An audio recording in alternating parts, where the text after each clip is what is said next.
Akşama boyfriendim gelecek. Şöyle annemle bir teyzemlere gidip hava alsanız. Naci mahvolduk Naci. Kimse yok değil mi yanında? Bizim oğlan dün gece bombayı kucağımıza bıraktı gitti. Hayırdır şerdir inşallah Nünür ne oldu? Naci bizim oğlan dün gece geldi bana bir şeyler anlatıyor. Diyor ki baba ben Şahin kasasıyım ama içime Tesla motor takılmış. Ulan ben bunu sanayiye verdim usta olsun diye. Bu oğlan gidip arabaya elektrikli motor attırıp tüm sanayiyi ayartmış Naci. Halı sahada aslan oğlum gol atıyor diye gururlanıyordum. Naci mahvolduk Naci. Meğer çocuk golü değil soyunma odasını hayal ediyormuş. Naci soyunma odasını lan. Soyunma odası mı? Şike mi yapmış kerata? FETÖ'cü mü olmuş yoksa? Ulan ne FETÖ'sü ne şikesi? Diyor ki baba ben tüplü fırınım ama meğer mikrodalgaya göre programlanmışım. Diyor ki ben çay bardağıyım ama kupa bardağı çay doldurmak istiyorum. Naci bu çocuk beyaz eşyacı mı oldu? Züccaciye dükkanı mı açtı? Ne yaptı lan bu? Girişimci olmuş Dünür. Ne güzel işte niye canını sıkıyorsun? Ulan ne girişimcisi? Gay olmuş gay. Gay erkeklerden hoşlanıyormuş. Ben bunu aslan oğlum sanayide yağın pasın kirin içinde büyüsün diye yetiştirdim. Çocuk gitmiş bana sanayinin ortasında Fransız manikürü yaptırmış. Oğlum meğer gaymış lan. Baba kahveni sade mi içersin vegan latte mi? Akşama boyfriendim gelecek. Şöyle annemle bir teyzemlere gidip hava alsanız. Gördün mü Naci? Gece diyor gidin diyor. Gördün mü Naci? Gündüzlerimizi kararttı. Şimdi de gecelerimizi pavyona çevirecek oğlan. Naci Nurten dün geceden beri gelin kim olacak, sandığın üzerinde kim oturacak diye kara düşünüyor. Bana diyor ki bey düğünde taktığımız çeyrekleri kimden toplayacağız? Bizim oğlana gelinlik mi alsak damatlık mı? Satın mı alsak kiralasak mı? Lan Naci düğün takılarıyla borçları kapatırız diyorduk. Şimdi altınları damat tarafına mı takacağız yoksa öbür damat tarafına mı? Gelin kim damat kim?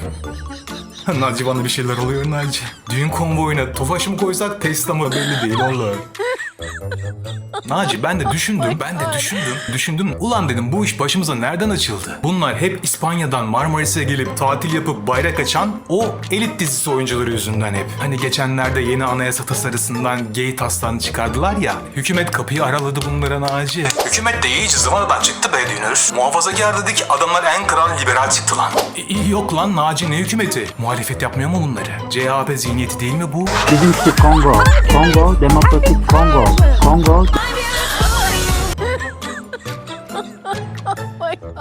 Geçen gün televizyonda izledim. İslamcılar diyor ki Atatürk Cumhuriyeti kurdu, batılılaşma getirdi bunların önünü açtı. Ulusalcılar da karşıdan bağırıyor. Ne alakası var hemşerim? Osmanlı'da oğlancılık vardı. Enderun mekteplerini unutmayın diyor. Naci, oğlum gay mı oldu? Osmanlı haremine içi olan mı? Modern Cumhuriyeti süper kahraman mı belli değil. Kakao.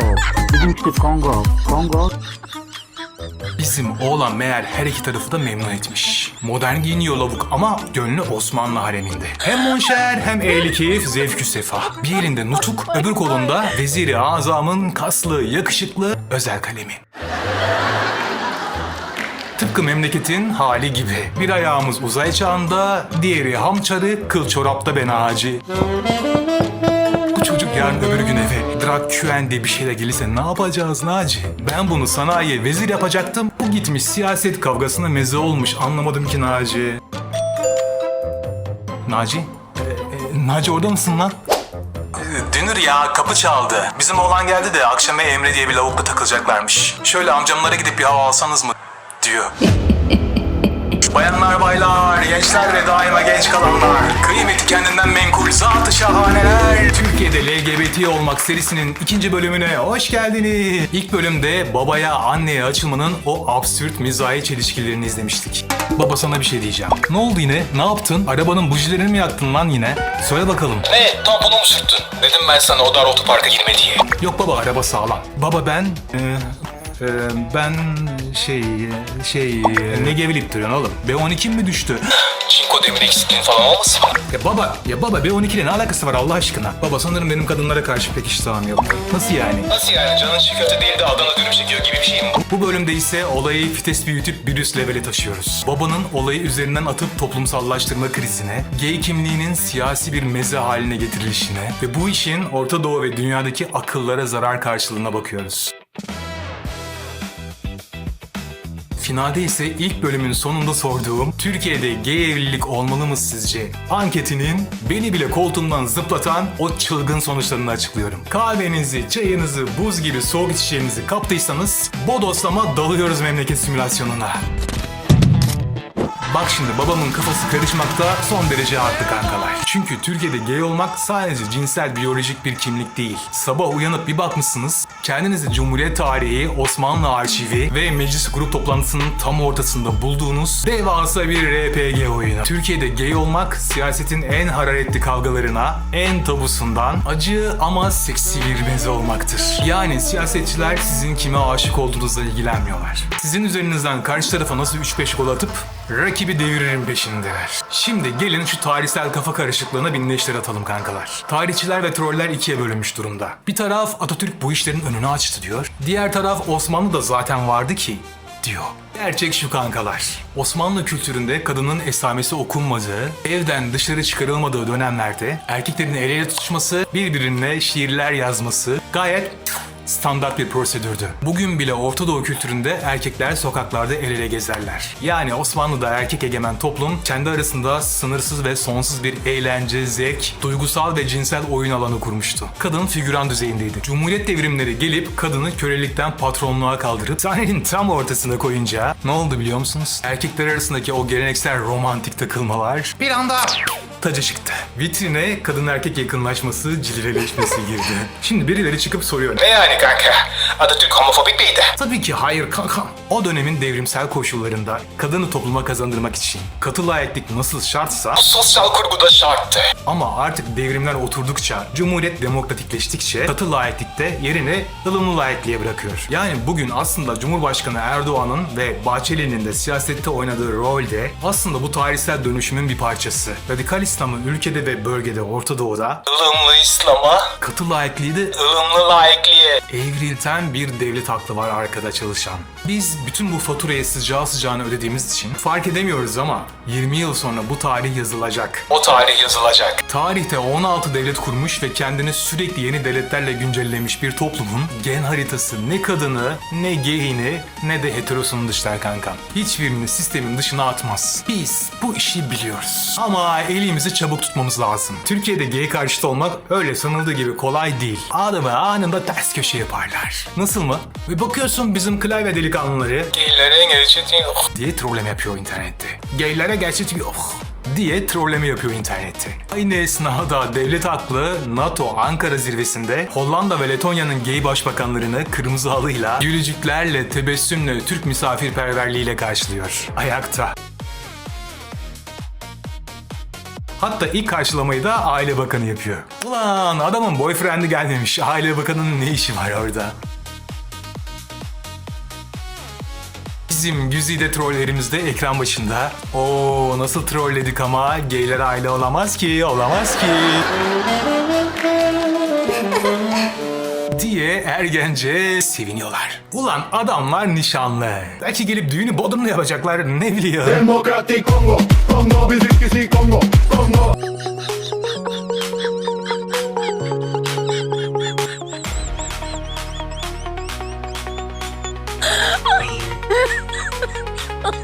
Oh my god. You do.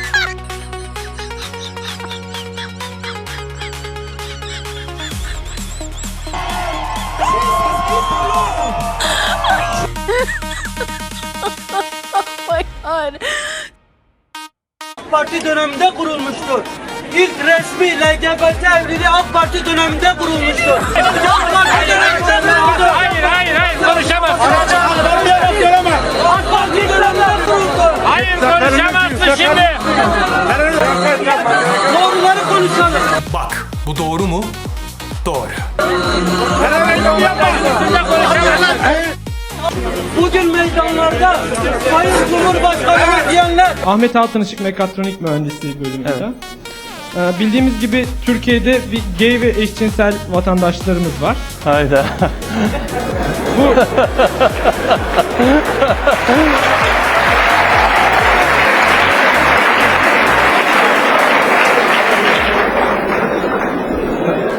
Bu gay ve eşcinsel Arkadaşlar, lütfen vatandaşlarımıza sessizlik. diğer bazı Avrupa ülkelerinde olduğu gibi mesela evlilik hakkı gibi haklar tanımayı düşünüyor mu? Veya bu konuda kişisel olarak ne düşünüyorsunuz Tayyip Bey?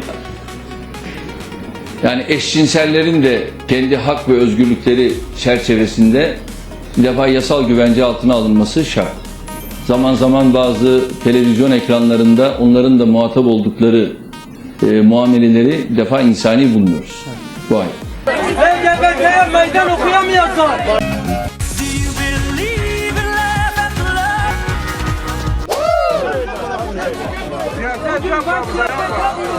Doğruları konuşuyoruz. Türkiye'de LGBTQ derneklerinin ilk yasal statü kazandığı dönem AK Parti dönemi. Bizim troller hala 90'lar kafasında takılı dursun. Hükümet yarın bir gün çıkıp Türkiye'de gay evlilik yasallaşacaksa illaki onu da aile paketiyle biz legalleştiririz. Derse hiç şaşırmayın. Solculara komünizm lazımsa onu da biz getiririz. Size ne oluyor?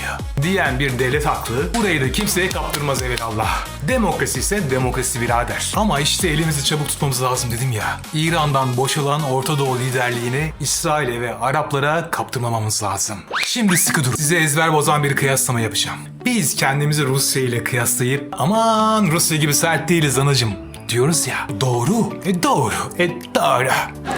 Doğru da ama Amerika'nın hatta İsrail'in de gerisindeyiz. Komedi şu ki fakat İsrail örneği tam bir paradoks kankalar. İsrail dışarıdan bakınca koyu radikal dini kurallarla yönetilen bir ülkeymiş gibi duruyor değil mi? Ulan ülkede resmi sivil nikah bile yok. Bırak gaylere heteroseksüeller bile evlenemiyorlar resmi olarak. Yahudilerde sadece dini nikah var. Ama bir İsrail vatandaşı LGBT bireyi yurt dışında evlenip ülkeye dönünce İsrail devleti o evliliği resmen tanıyor. Hatta evlat edinmelerine destek veriyor. Aile paketlerinden yararlandırıyor. Hatta İsrail ordusu IDF, ordunun içinde bile yasal olarak tanınıyor gayler, LGBT bireyleri. Bak sen Allah'ın işine. Adamlara şeriatçı dedik, devrimci kesildiler başımıza.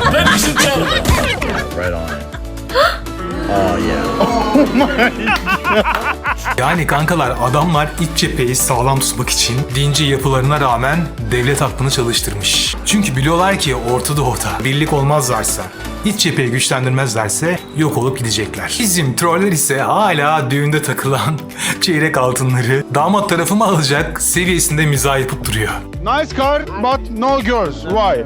Why? We are gay, homosexual, sorry.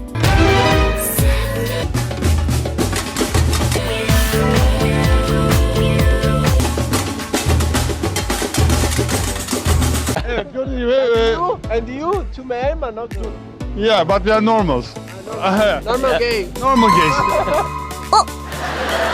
Orta Doğu liderliği için tabii ki F-35'lere, çelik kubbelere ihtiyacımız var. Ama en önemlisi iç huzur, yumuşak güç, demokratik toplumsal kenetlenme. Yani cinsel, dinsel, etnik ve mezhebi ve de ideolojik kimliğin ne olursa olsun her bireyin Türkiye Cumhuriyeti vatandaşı olmaktan gurur duyduğu demokratik bir ülke. Biz bunu içeride sağladık mı kardeşim? Dışarıda, özellikle Orta Doğu'da radikal İslam'ı ılımlı laiklikle frenleyen pozisyonumuz ve yurtta sulh, cihanda sulh geleneksel dış politikamız gereği Türkiye hepsinden 10-0 önde kardeşim.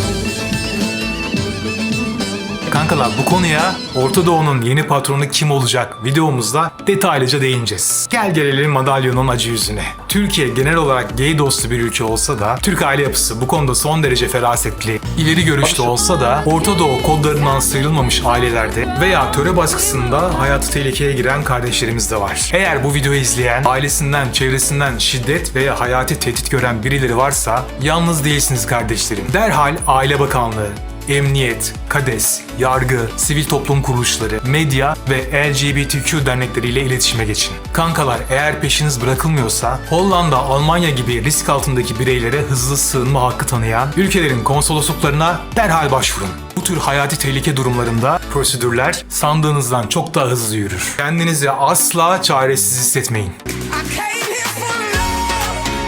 We will pop champagne and Geldik zurnanın zort dediği yere kankalar. Part 1'in sonunda size bir soru sormuştum. Türkiye'de gay evlilik olmalı mı? Ve anketlerle oylarınızı açmıştım. YouTube kanalımın topluluk gönderi sekmesinde. Vallahi sonuçları görünce pes sanırsın anketi Türkiye'de değil Amsterdam'ın göbeğinde yaptık.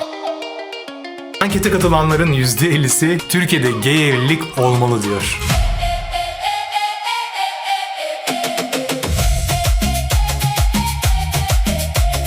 Bizim insanımız sosyal medyada ne kadar bağırırsa çağırsın, iş sandığa ve vicdana gelince ne kadar ileri görüşlü, ne kadar hoşgörülü olduğunu bir kez daha kanıtladı kankalar. Sonraki bölümlerde Türkiye'de lezbiyen, trans ve biseksüel olmak kafasıyla daha da derinlere ineceğiz. Bana destek olmak için videoyu beğenmeyi, yorum yapmayı, abone olmayı, paylaşmayı ve o efsane katıl butonuna basarak videolarımı herkesten önce izleme ayrıcalığını yakalamayı unutmayın kankalar. Kendinize çok iyi bakın. Kalın sağlıcakla. Devlet aklının ne olduğunu şu 2 videomda anlatmıştım. Mutlaka izleyin. Kendinize çok iyi bakın efendim. Kalın sağlıcakla. Bugünkü Kongo. Kongo Demokratik Kongo. Kongo Demokratik Kongo. Kongo memleketi bol kakao. Kakao.